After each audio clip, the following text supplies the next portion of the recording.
Bonjour, c'est Michel Drac. Aujourd'hui, je vous présente un livre, Jean-Luc Mélenchon, L'ère du peuple. J'ai dit que j'allais faire le résumé de tous les livres de campagne des candidats à la présidentielle française et je vais le faire, je vais les faire tous, et donc y compris ce brave monsieur Mélenchon. Alors, d'abord, je voudrais être clair sur un point.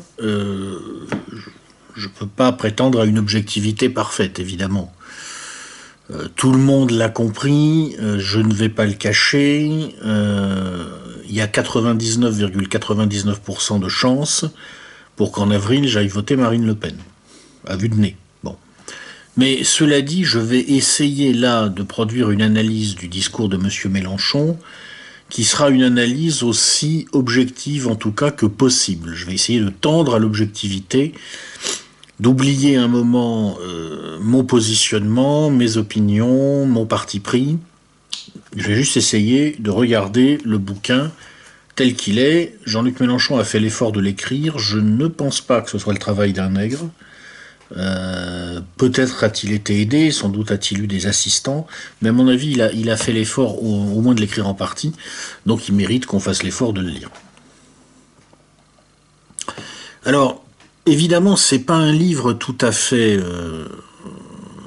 ordinaire, dans la mesure où c'est l'ouvrage de quelqu'un, comment dire, qui peut très bien être au deuxième tour de la présidentielle dans quelques mois, et qui peut aussi ne même pas arriver jusqu'au premier tour. Il est absolument impossible de savoir ce que va faire Jean-Luc Mélenchon dans les mois qui viennent. Là, il vient de recevoir un sérieux coup dans l'aile avec la victoire de Benoît Hamon aux primaires, parce que aux primaires du Parti Socialiste, si vous voulez, entre Hamon et Valls, ce qui s'est joué, c'est la question de savoir si le Parti Socialiste allait basculer vers le centre et faire concurrence à Emmanuel Macron, ou vers la gauche et aller en quelque sorte renier des portions de territoire électoral à Jean-Luc Mélenchon. Les socialistes ont choisi Hamon, à mon avis, en grande partie parce que en quelque sorte, le marais, les centristes au sein du PS ont poussé dans cette direction-là en vue des législatives et des accords à conclure avec les écologistes et le Parti communiste, tout ce qu'il en reste. Et donc tout cela a orienté un parti socialiste dans une direction telle que, effectivement, Benoît Hamon peut, entre guillemets, proposer une alliance à Jean-Luc Mélenchon, c'est-à-dire proposer de la vallée. Comment Mélenchon va-t-il se sortir de ce piège? Je n'en sais rien. Beaucoup de choses sont possibles, on est en pleine recomposition politique, on ne sait pas comment les différents segments de l'électorat vont se comporter.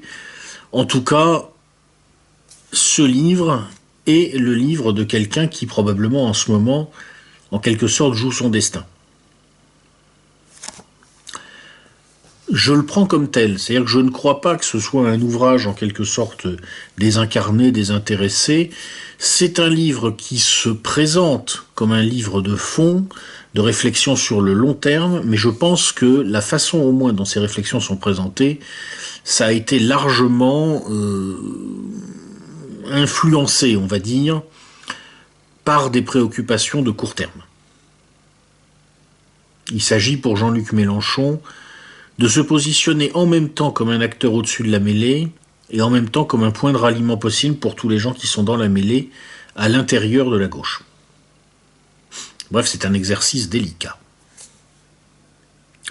Alors comment il s'en sort? En gros, ce qu'il explique, c'est que son objectif, c'est de proposer une vision d'espoir pour offrir aux gens une porte de sortie qui leur évite de basculer dans les discours anxiogènes, régressifs, que Jean-Luc Mélenchon attribue à l'extrême droite, je pense que ça veut dire Marine Le Pen, ou la droite extrême, je pense que ça veut dire François Fillon. C'est un peu une posture obligée pour quelqu'un qui veut rallier la gauche. On s'oppose en s'opposant. Il veut faire cela en recréant du sens contre, dit-il, les djihadistes, les libéraux irresponsables et les ethnicistes.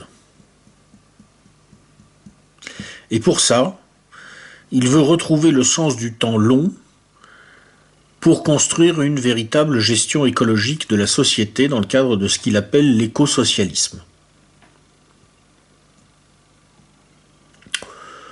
Alors c'est pas un projet électoral au sens classique du terme, hein. Il n'est pas en train de nous expliquer voilà si je suis élu, voilà ce que je ferai la première semaine, la deuxième semaine, la troisième semaine, voilà quelles seront mes mesures. Comme de toute façon il est là, nous dit-il, pour refonder le temps long, il ne se préoccupe pas outre mesure de ce qui peut se passer dans le court terme. Ce qui est évidemment une posture assez commode pour quelqu'un qui sait que, s'agissant des enjeux de court terme, quoi qu'il dise, il va heurter au moins une partie de la gauche. Par exemple, sur l'euro, s'il prend une position franchement anti-euro pour la sortie de la France hors de la monnaie unique, clairement, nettement affirmée, il va heurter une partie du Parti socialiste qu'il peut avoir en ligne de mire. Si inversement, il ne prend pas cette position, il se décrédibilise au regard d'une partie de la gauche qui, elle, a déjà fait son deuil de l'euro. Donc la façon dont il pose les choses en se référant au long terme, c'est, je pense, aussi de sa part une astuce tactique de court terme pour ne pas avoir à parler en fait des sujets qui fâchent à l'intérieur de la gauche. Mais cela dit, il faut reconnaître que son propos est intéressant. C'est-à-dire que, sans être dupe des préoccupations tactiques qui sont évidemment celles de Jean-Luc Mélenchon, il faut reconnaître qu'il a des choses à dire sur le long terme. Sa réflexion n'est pas du tout stupide. Il y a chez lui une certaine forme de volontarisme républicain qui est un petit peu, à mon avis, forcé, surjoué. Il nous explique que la France est une grande puissance universaliste, qu'elle a un territoire immense si on prend en compte le territoire maritime, ce qui est vrai. On a 11 millions de kilomètres carrés de territoire maritime. Et que, au nom de notre territoire maritime, au nom du poids de la francophonie, au nom du fait que, au XXIe siècle, la francophonie va exploser, effectivement à cause des taux de natalité africains.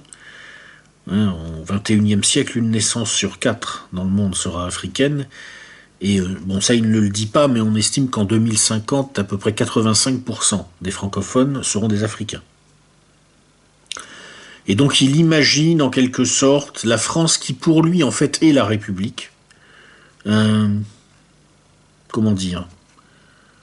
Un régime qui aurait sécrété sa propre identité et qui pourrait se placer, en quelque sorte, aux avant-postes de cette francophonie, grande puissance mondiale, en grande partie africaine.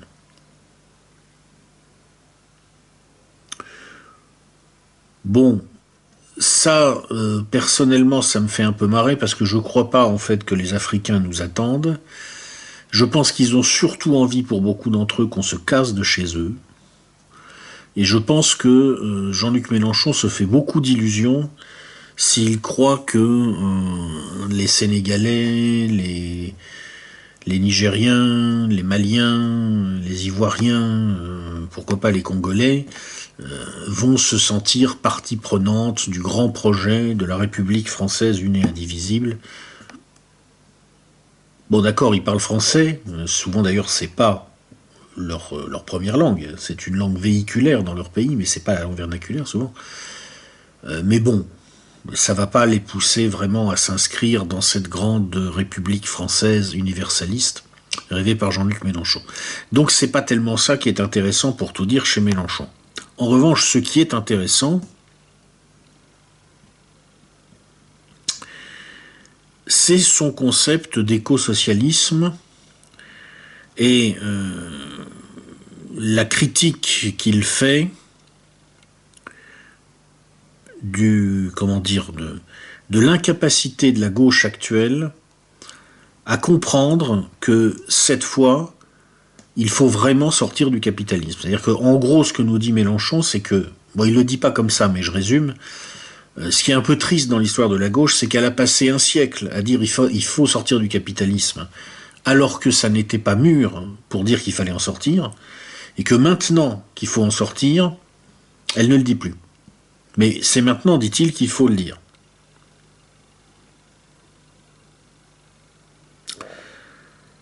Il veut sortir du productivisme et donc sortir de l'idéologie de la consommation, et il met en avant des propositions qui ressemblent un petit peu à la décroissance soutenable. Bon, il croit à l'anthropocène, il pense que le changement climatique est d'origine humaine. Certains disent que ça n'est pas le cas, lui dit que c'est le cas, moi je ne sais pas, personnellement j'ai pas d'opinion là-dessus. Il pense que le socialisme de demain sera un écosocialisme permettant d'éviter en quelque sorte que le productivisme ne ravage la planète. Voilà en gros sur le fond sa proposition sur le long terme. Alors il a une vision des choses qui est assez autoritariste. Il y a un côté chez Mélenchon, comment dire, la République sévère, la République des hussards noirs, la République des représentants en mission. C'est pas un rigolo, hein, clairement. Il nous annonce, par exemple, que il veut en quelque sorte donner le droit aux citoyens de dénoncer les projets anti-écologiques. Et à la limite, c'est presque un appel à la délation qu'il fait dans son bouquin. Il veut une éducation à la morale de responsabilité dans les écoles. Il veut refonder ce qu'il appelle le personnalisme républicain, c'est-à-dire le culte de la vertu, qui fait que nous sommes des personnes et non des individus rouage d'un système. Nous sommes des personnes parce que nous pratiquons la vertu et c'est ce qui fonde en quelque sorte notre dignité. Il y a quelque chose d'assez respectable dans cette démarche. Hein. Je veux dire, c'est pas la gauche libertaire dégueulasse des Daniel Cohn-Bendit et compagnie. Hein. Ça n'a rien à voir. Hein. Après, naturellement, ça peut donner lieu aussi par moments à des dérapages assez comiques. J'en ai relevé un qui m'a bien fait rire.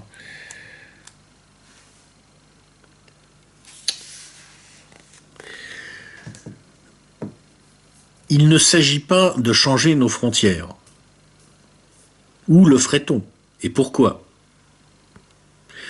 Si l'on met de côté ce qui pourrait se passer avec la Wallonie si les Flamands faisaient exploser la Belgique, ou avec le Luxembourg ou Monaco si duraient leurs brigandages fiscaux, où serions-nous impliqués par un changement de frontières?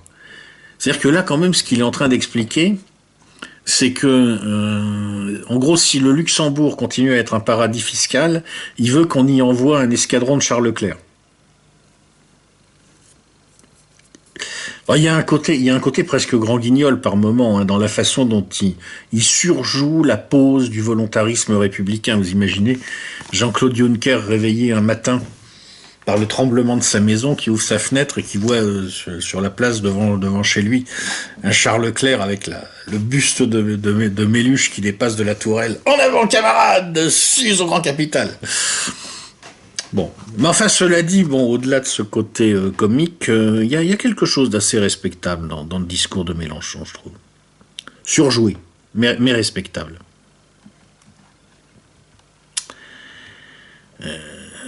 Il a un discours en politique internationale qui est très intéressant. Là, franchement, sur ce plan-là, il faut bien dire que il est extrêmement proche de ce que moi je pense, en tout cas à titre personnel. Il pense que la suprématie américaine ne peut que s'effondrer.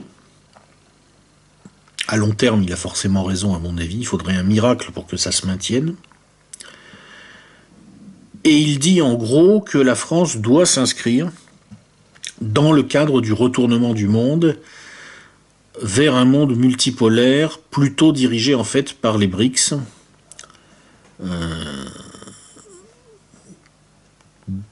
Il suggère que la France se rallie à la proposition chinoise de monnaie commune mondiale. Bon, là je suis un petit peu plus dubitatif, mais bon, ça peut être une façon aussi de peser sur les prises de décision au niveau global. Il est extrêmement critique à l'égard du TAFTA, du traité transatlantique.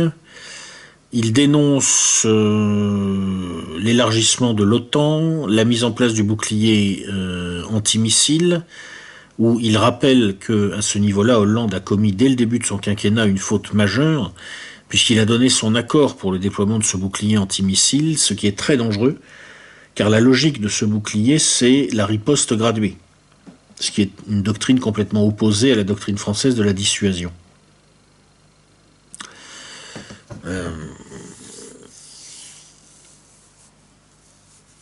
Ma foi, je suis assez d'accord avec lui. Je pense que tous les gens de bon sens ne peuvent qu'être assez d'accord avec ses positions. Évidemment, la France n'a pas de raison de se mettre systématiquement à la remorque des États-Unis. Évidemment, la France a intérêt à s'inscrire dans un monde multipolaire. Lorsque nous avons eu des gouvernements vraiment indépendants, ils ont toujours cherché à faire ça, parce que c'est la dynamique logique d'une puissance moyenne qui ne peut exister que dans un cadre multipolaire, en fait. Et ce qui est intéressant chez Mélenchon, c'est qu'il combine cette vision diplomatique avec sa vision économique. Il a très bien compris que nous allions vers un monde de coopération entre des nations souveraines et où des ensembles de nations regroupées en blocs, ça on verra, l'avenir le dira, et que dans ce cadre-là, on peut imaginer ce qu'il appelle le protectionnisme solidaire, qui ressemble furieusement d'ailleurs au protectionnisme intelligent de Marine Le Pen. Il y a quand même un côté chez Mélenchon, je m'arrange pour faire comprendre que sur un certain nombre de sujets sensibles, en fait, je suis d'accord avec Le Pen. Mais je le dis pas trop, pour ne pas non plus trop heurter la gauche la plus bête qui n'acceptera jamais d'être d'accord avec Le Pen, même quand Le Pen a raison. Bon, enfin, fondamentalement, son protectionnisme solidaire ressemble quand même beaucoup au protectionnisme intelligent. Il s'agit de relocaliser les productions essentielles, de garantir la souveraineté industrielle et agricole alimentaire. Bon. On apprend d'ailleurs quelques détails au fil de son bouquin sur des trucs particulièrement croustillants que j'ignorais personnellement.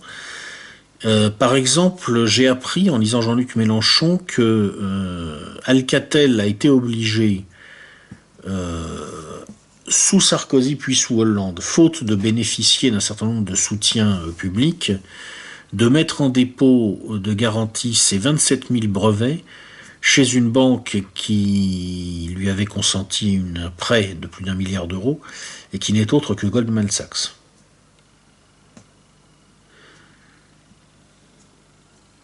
Et M. Mélenchon de dire, en gros, bon, il y a des lois qui sont prévues pour ce genre de méfaits, il faudra les appliquer. Il a raison. Il a raison. Il y a des détails dans ce bouquin qui montrent quand même que...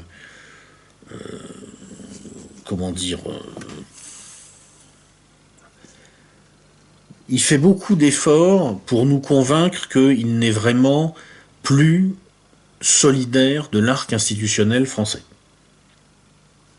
Après, il nous convainc ou il nous convainc pas, mais enfin, il fait beaucoup d'efforts.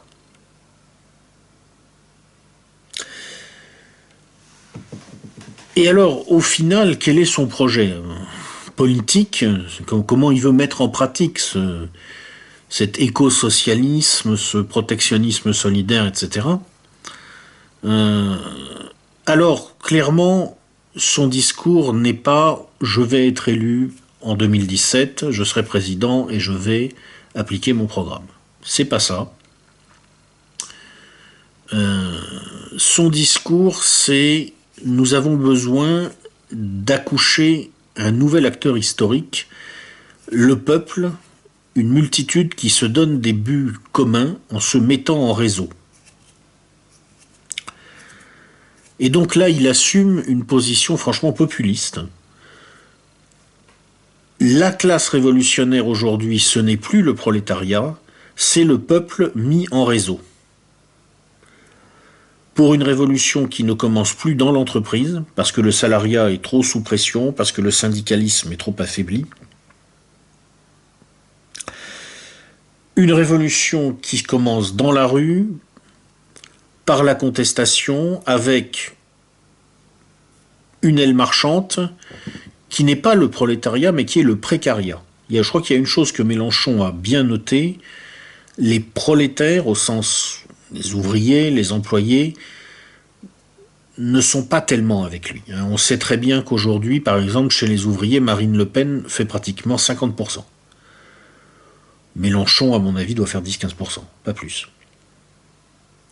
En revanche, il a bien compris que sa base, c'est un certain précariat, les intellos précaires, les précaires professionnels, et puis le petit fonctionnariat également. Et il nous dit en gros, ça peut être l'aile marchande de la constitution de ce peuple en réseau, à condition d'arriver à coaguler une autre force qui peut stabiliser cette aile marchande et lui donner l'appui d'une d'une base démographique et sociale importante et puissante parce que très instruite, c'est-à-dire la classe moyenne. Une classe moyenne que Jean-Luc Mélenchon rêve en quelque sorte, guérie de son consumérisme et prête à soutenir un projet éco-socialiste dans le cadre d'une révolution conduite par ce peuple en réseau.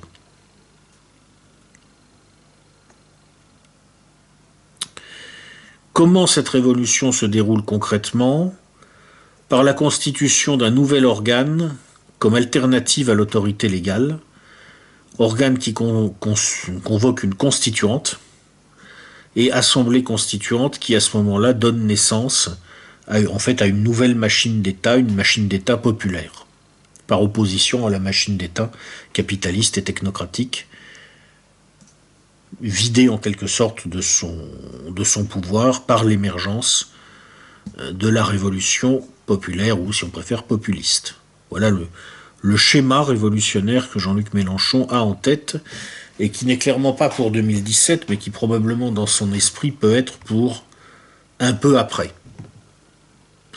Je pense que quand il écrit ces passages, le message qu'il cherche à faire passer, c'est bon. Pour 2017, la gauche ne peut pas espérer faire quelque chose électoralement. Après 5 années de François Hollande et de Manuel Valls, c'est pratiquement devenu impossible de se dire de gauche. Donc on va essayer de sauver les meubles électoralement, de continuer à exister et de préparer la suite qui ne se déroulera visiblement dans l'esprit de Jean-Luc Mélenchon, pas forcément dans les urnes et un peu plus tard, dans quelques années. En tout cas, voilà ce que moi je comprends à son propos. Je précise que ça, c'est pas des choses qu'il dit explicitement, mais c'est comme ça que j'interprète ses écrits. Alors, bon, clairement, tout ça ne fait pas un livre incontournable.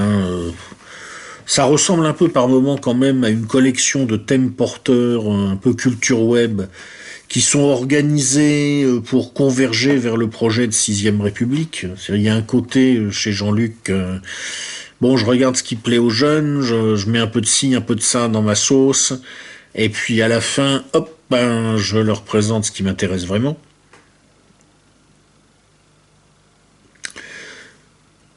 Je suis dubitatif sur la capacité de l'électorat de gauche radical actuel à comprendre ce que Jean-Luc Mélenchon veut dire quand il parle du personnalisme républicain. Moi, j'ai l'impression, peut-être je me trompe, mais j'ai l'impression qu'il y a quand même une très forte emprise d'une sensibilité libertaire dans la gauche radicale aujourd'hui en France, qui fait que Jean-Luc Mélenchon court le risque d'être assez vite ringardisé. Mais peut-être que je me trompe, peut-être qu'il va réussir à mettre du plomb dans la tête de ces millions de gens qui, après tout, étant donné ce qu'ils se prennent dans la gueule depuis quelques années, doivent quand même commencer à se poser des questions sur cet ordre libertaire qu'on leur a vendu en réalité, et qui ne tient pas ses promesses.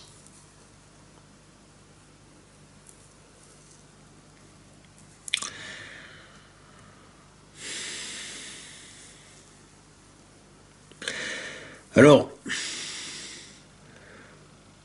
moi j'ai envie de dire à partir de là, bonne route à Jean-Luc Mélenchon, hein, on va voir s'il arrive à déboucher sur quelque chose. La question que je me pose honnêtement, c'est voilà, on va arriver en avril 2017, et si j'en crois les sondages, hein, le deuxième tour, ça devrait être Le Pen-Fillon ou Le Pen-Macron. Bon, évidemment, à 3 mois des élections, il n'y a aucune certitude. Mais enfin, je pense que la présence de Marine Le Pen est quand même très très probable au deuxième tour, et très probablement contre un candidat qui sera un mondialiste néolibéral. Je ne sais pas si ça sera un mondialiste néolibéral tendance droitard à la Fillon, ou un mondialiste néolibéral tendance rien du tout, tendance purement mondialiste, purement néolibérale à la Macron, mais ça sera quelque chose comme ça. Et la question que je me pose très honnêtement, c'est que va faire Mélenchon? Qu'est-ce qu'il va dire dans un contexte comme ça? S'il est cohérent avec lui-même, pour moi, il ne peut dire que deux choses. Soit il dit votez Macron, votez Fillon, parce que pire ça sera, mieux ça sera. Et de toute façon, moi je veux la révolution. Donc je veux le pouvoir qui va maximiser le potentiel de radicalisation dans la population. Donc on vote pour le pire. Ou alors il va dire, bon, moi je veux le protectionnisme solidaire, ou quelque chose qui y ressemble. Je veux le retour à un système de valeurs qui ne soit pas purement libéral. Et là, il est obligé de dire, dans ces conditions, en tout cas, il ne met pas d'opposition au fait que les gens qui le suivent votent Le Pen. Mais il y a une chose, à mon avis, qu'il ne pourra pas dire, ou alors il va vraiment se ridiculiser, c'est si, après avoir écrit un livre comme ça, il dit, bon, finalement, faisons barrage à Le Pen et votons Macron. Ça, je pense qu'il ne pourra pas le dire. Impossible. Voilà ce que je pense de Jean-Luc Mélenchon, qui, n'est pas incontournable, mais à mon avis est très très loin d'être le pire des bouquins d'hommes politiques que je vais vous présenter, parce qu'après, je vous préviens, dans 2 notes de lecture, on va se faire Macron. Et là, ça va faire mal. Mais quand même, pour ne pas sombrer dans le désespoir et la neurasthénie, on va se faire un bon bouquin entre 2 bouquins d'hommes politiques. Donc, la prochaine vidéo, par contre, c'est un vrai très très très bon bouquin. On m'a demandé, suite à une discussion avec quelqu'un sur ma chaîne YouTube, en gros, une prise de position sur la question du racisme anti-blanc. Bon. Alors je vais le faire, mais d'abord je vais faire un certain nombre de notes de lecture dont j'ai besoin pour poser les concepts que je vais utiliser dans cette prise de position sur le racisme anti-blanc. Et la première note de lecture concerne sans doute un des textes vraiment à connaître quand on veut parler du racisme d'une manière générale. Konrad Lorenz, L'agression. Une histoire naturelle du mal. Et c'est le bouquin que je vais vous présenter dans quelques jours. Voilà, j'espère que vous avez survécu à Jean-Luc Mélenchon et je vous dis à bientôt.